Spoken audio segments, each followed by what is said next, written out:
This is MJ. Welcome to Story Over Everything, episode 30. I am excited to share with you my progress. I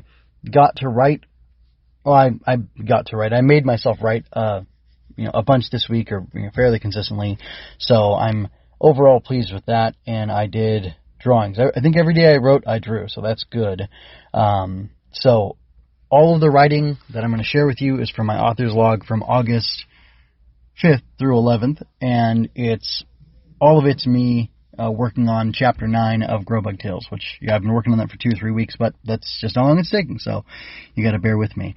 But I'll go ahead and read it to you. But after I read the author's log to you, I got to talk to you about the Hive Mind, which is a bait and switch clickbait title, and I'll tell you what it's really about afterwards. If you're looking at the show notes already as you're listening to this, then you know exactly what I'm talking about. You can jump to the chapter if you're using a podcasting 2.0 platform like Fountain, which is where I happily have my podcast hosted. So anyway, without further ado, I'll get right into my readings as soon as I pull up the file, because I went ahead and made my show notes before the episode, but I did not include the daily writing in them, which I didn't do it this week because I didn't do it previous weeks, but now I'm wondering, should I do that just so that I have it there at hand very easily? So August 5th, I did not write at all.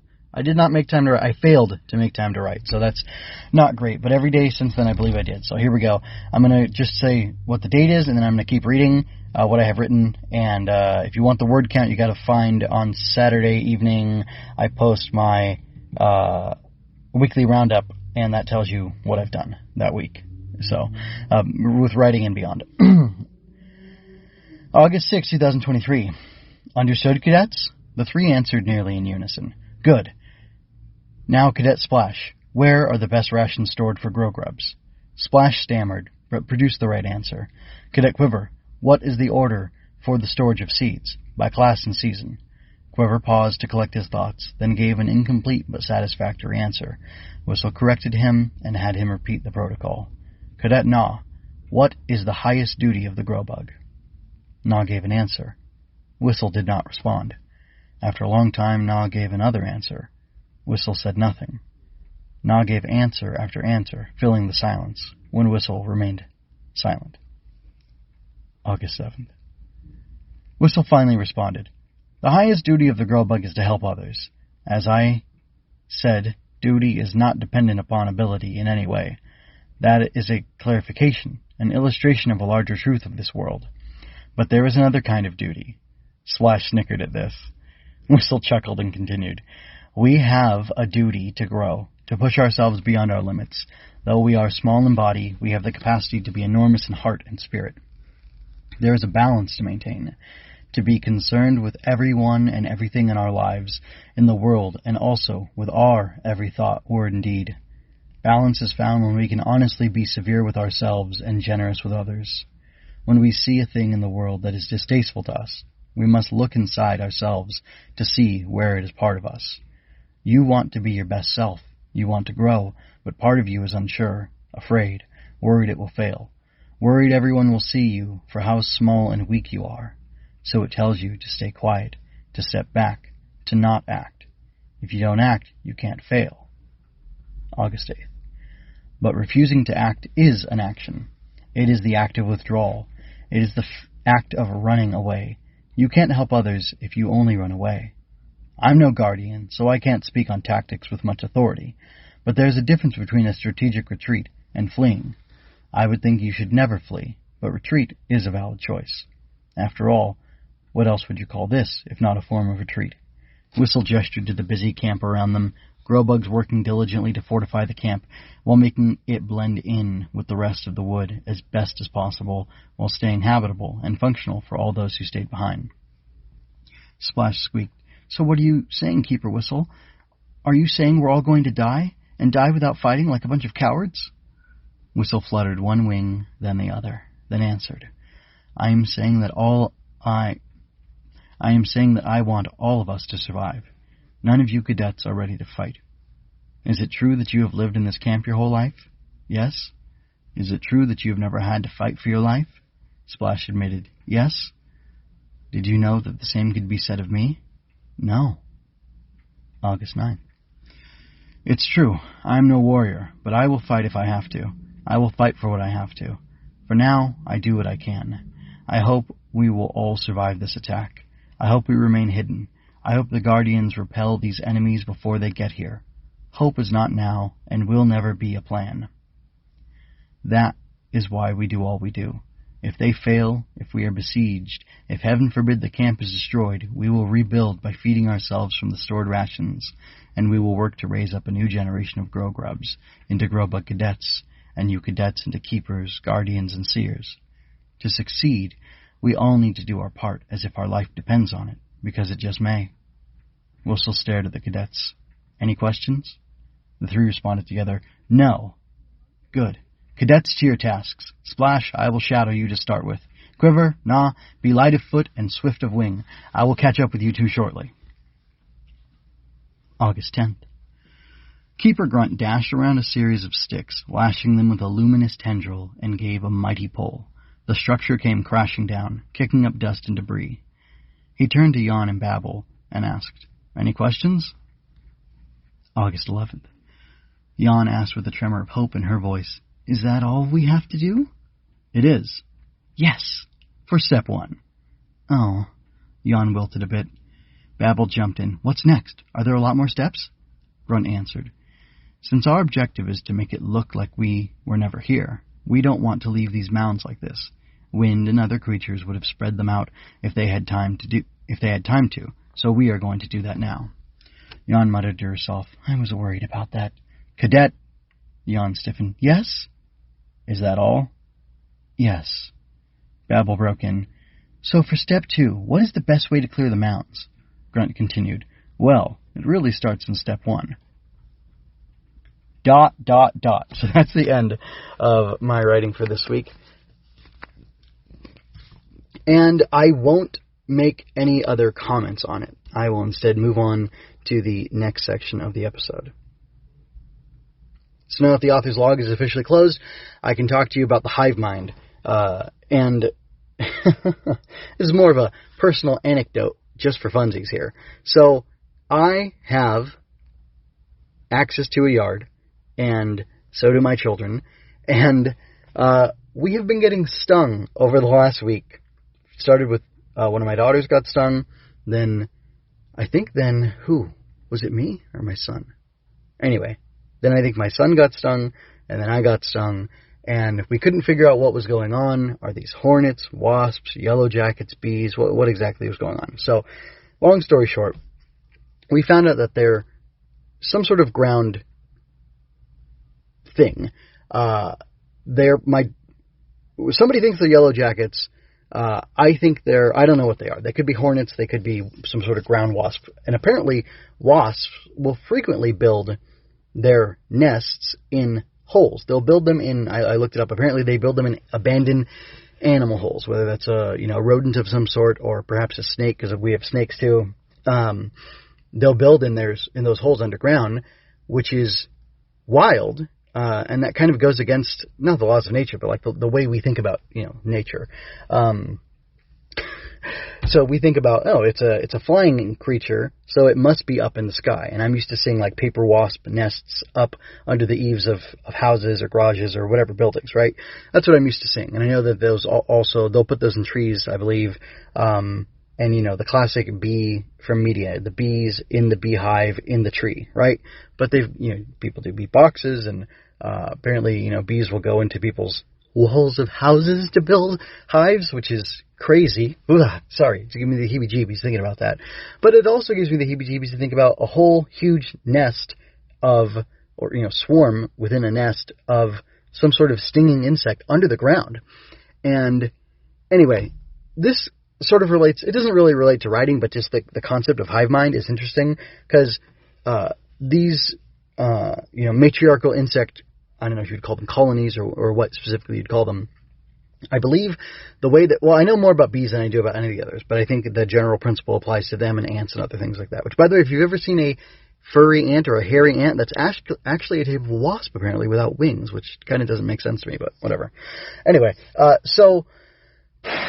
by the way, the primary scientific designation of something being a wasp seems to be that it has a very skinny waist. So, anyway, which I guess these guys that I got stung by don't have a very skinny waist, so they must be some other thing, like a hornet or a yellow jacket. So anyway, somebody told me, because I was telling them about this ground nest that we found, and I thought, oh, I'll deal with it later.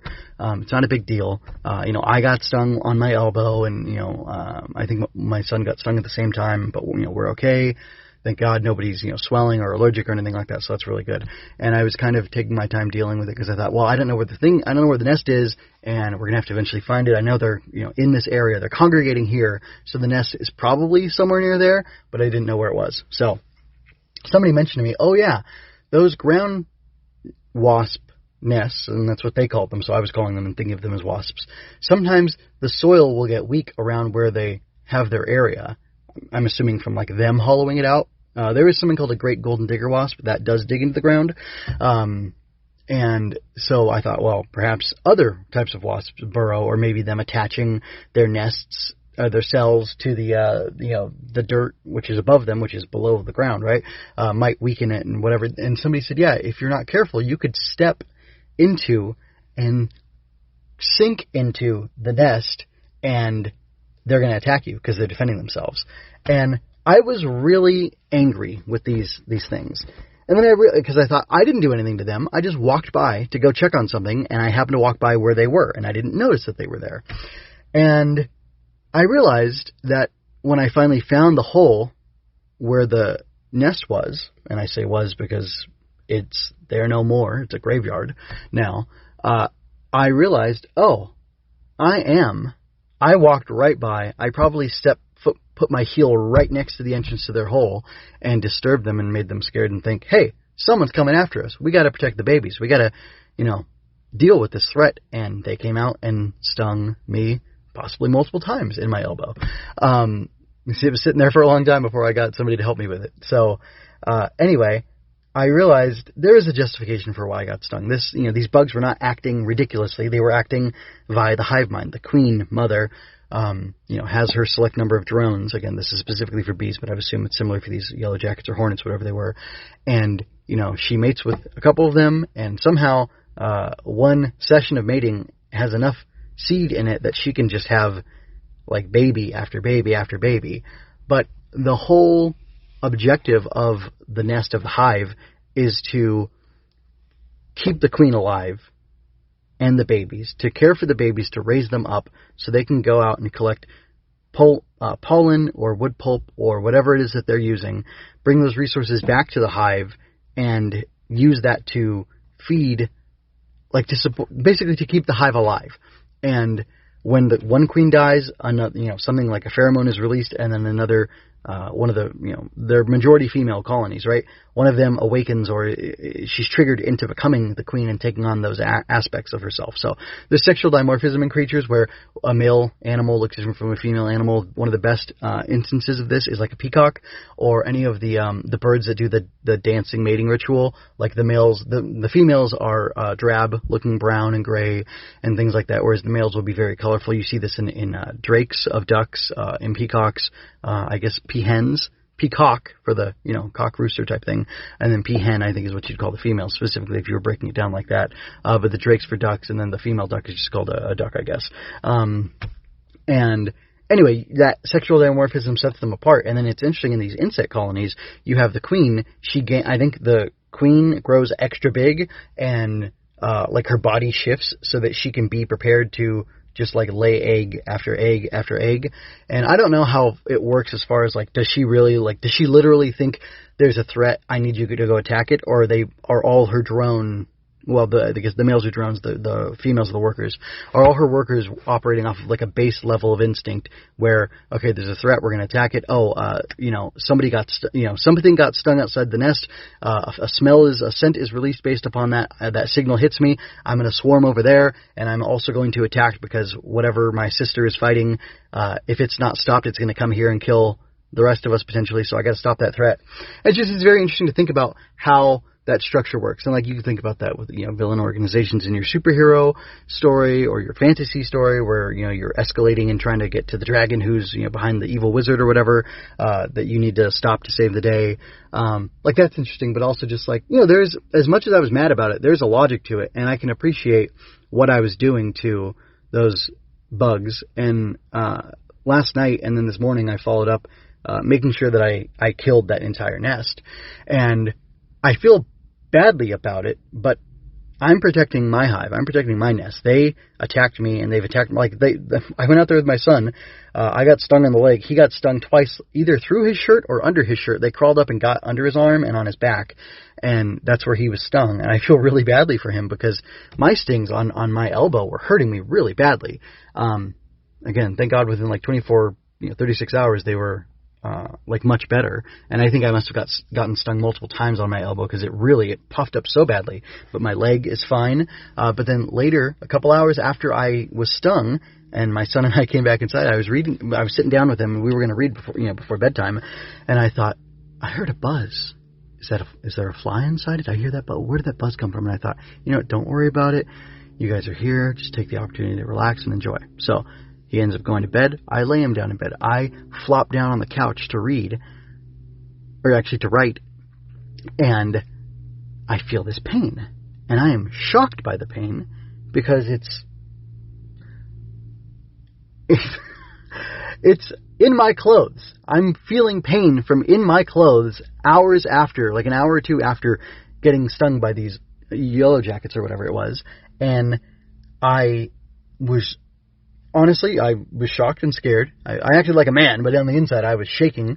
And I stood up and I said, I think I just got stung. My wife was there sitting down. She was writing something too. And I said, can you help me look? And I said, look, do you see anything? No, I don't. And I said, okay, well, I feel pain. I know there's something there.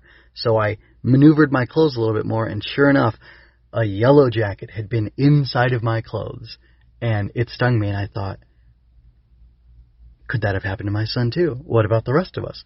Who else is how many more times can we afford to get stung? And so I looked it up and I decided it was time for me to kill that nest. And I'm going to let you know, soapy water did the work. It basically drowns them in their own skin because they breathe through their skin because that's what insects do. And I didn't like doing it. It was sad. I went out there at night when it was cool. Because I thought we were going out when it was night and cool enough and dark enough that they would be retired for the night, but they weren't. And, but they're just in such a place where we would constantly be walking by them to attend to things in the yard that I felt like I had to do this. And, we have a broken window screen and I laid it over their hole and I put cinder blocks on to keep it tamped down. And I'm glad I did because before I was messing around with some other stuff and then I came back a couple minutes later and I saw all these insects, all these hornets, yellow jackets crawling around on the other side of the screen. And fortunately I prepared all my stuff. So I just grabbed my bucket, I dumped it on them and I booked it because I was not wanting to deal with the hive. But apparently soapy water kills them within 15 seconds or so. And then I went out this morning, it was dark. And I wanted to do this before anybody else could be out there, and I hosed them down again, and it looks like the dirt is filled in where the hole was, like I collapsed it and it filled in on itself. So anyway, that was a harrowing experience, and I dealt with that. But if you've got wasps or hornets or ground something or others that can sting you, soapy water is going to take care of that. Apparently, also you can put soapy water in a spray bottle and just squirt it at them, and it'll kill them. I don't advocate killing them one off. I definitely we leave the bees alone. We've got bees all over the yard, and we walk through where they're sipping from the flowers, and they leave us alone, and we leave them alone, and it's great. Even though we will get close to them and watch them on the plant, but we don't touch them or anything like that. And they leave, like I said, they leave us alone. I think it's only these more aggressive hornets or wasps or whatever, yellow jackets potentially, that were getting us. And I felt like I had to do it, but I feel bad about it too. But I had to protect my family, so it's just kind of interesting. What does it have to do with writing? I'm not really sure. Just kind of a PSA. But it did kind of make me think about stories and who's evil here? Am I evil for, massacring this hive, or am I being perfectly reasonable for killing them all? I also just happened to watch Attack of the Clones the other day, and it made me think about it. Anakin's line after, massacring the Sand People.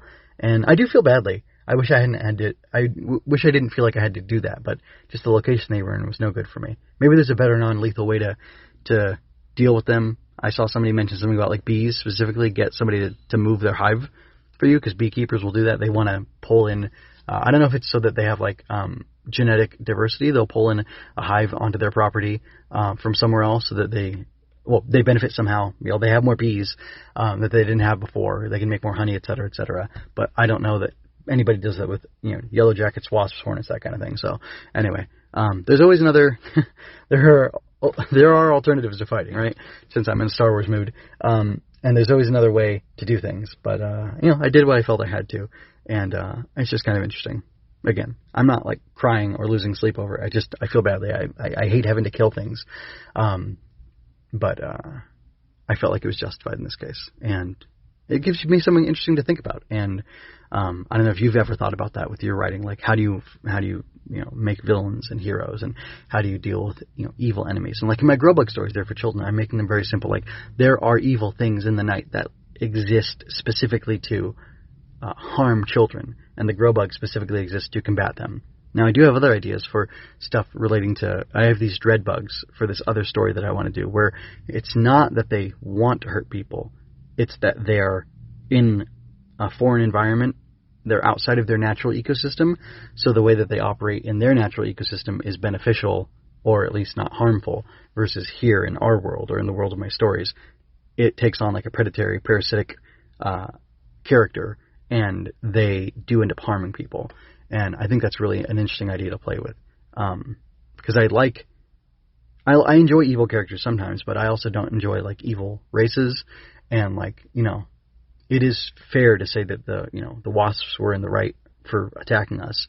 But I think I was in the right for attacking them too. So anyway, it's just interesting. Food for thought. I think thinking about the real world and observing the real world and how it functions can help us to be better writers and better creatives. And I just felt like sharing that. So with that, I'm going to go ahead and wrap up this session of Story Over Everything.